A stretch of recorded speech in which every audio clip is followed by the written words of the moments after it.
இந்த பாசிட்டிவ் ஆட்டிடியூடை வளர்க்குறதுக்கு என்னென்ன படிமுறைகளை கையாளணும் அப்படின்னு சொல்லி உங்களுக்கு தெரியுமா?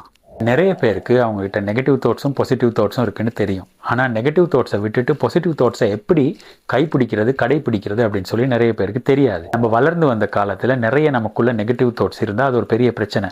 ஆனால் அதுவே பாசிட்டிவ் தாட்ஸ் நிறைய இருந்தால் அது ஒரு பெரிய பிரச்சனையே இல்லை, நம்மளுடைய ஆட்டிடியூட்ஸ் நல்லா இருக்கும். ஆனால் நெகட்டிவ் தாட்ஸ் அப்படி நிறைய இருந்தால் எங்களால் அதை மாற்றிக்க முடியுமா? அது ரொம்ப லேசான வேலையா? என்ன சொல்கிறீங்க? முதலாவது தான் இதை மாற்றிக்க முடியும். ஆனால் அதுக்கு முழு பொறுப்பாளியும் யார்? நீங்கள் தான் அதற்கு முழு பொறுப்பாளி. நான் என்ற நபரை என்னை மாற்றிக்கிறதுக்கு முதலாவதாக ரெடி ஆகணுங்க. அதுதான் நம்பர் 1. அதே மாதிரி நிறைய பேரை தங்களுடைய பிள்ளைகளுக்காகவோ இல்லாட்டி தங்கள்கிட்ட நெகட்டிவ் தாட்ஸ் இருக்கிறனால நம்ம மற்றவங்களை குறை சொல்லுவோம்.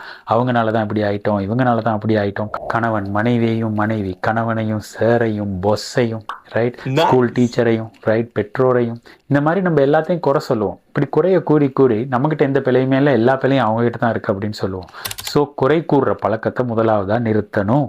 அடுத்தது தான் நமக்குள்ள நல்ல மனப்பாங்க வளர்க்கணும் அப்படிங்கிற ஒரு அவேர்னஸ் ஒன்று, அதாவது ஒரு விழிப்புணர்வு ஒன்று எப்பயுமே நமக்குள்ளே இருக்கணும். எதை செஞ்சாலுமே இதில் நல்ல மனப்பாங்க எப்படி இதை நம்ம ஹேண்டில் பண்ணலாம், நல்ல ஆட்டிடியூட் உள்ளவங்க இதை எப்படி ஹேண்டில் பண்ணுவாங்க அப்படின்னு சொல்லி நமக்குள்ளே எப்பயுமே ஒரு அவேர்னஸ் ஒன்று இருக்கணும்.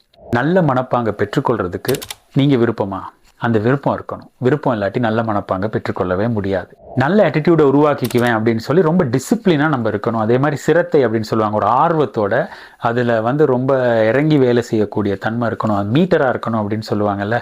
எப்பயுமே அதில் அக்கறை இருக்கணும். அதே மாதிரி இல்லை நான் இதை உருவாக்குவேன் அப்படிங்கிற ஒரு எண்ணத்தோடு நம்ம செயற்படணும். நல்ல மனப்பாங்க உருவாக்கிக்கிறதுக்கு இன்னும் 8 ஸ்டெப்ஸ் இருக்குது. இந்த 8 ஸ்டெப்ஸையும் நான் வருகிற காலங்களில் உங்களுக்கு வீடியோவாக தருவேன். அதனால் என்னோட இணைஞ்சிருங்க, என்னை ஃபாலோ பண்ணுங்கள். நம்ம தொடர்ந்து நல்ல மனப்பாங்க உருவாக்குற டீமுக்குள்ளே வந்து இந்த வேலையை செஞ்சுக்கிட்டே போவோம். நன்றிங்க, வணக்கம்.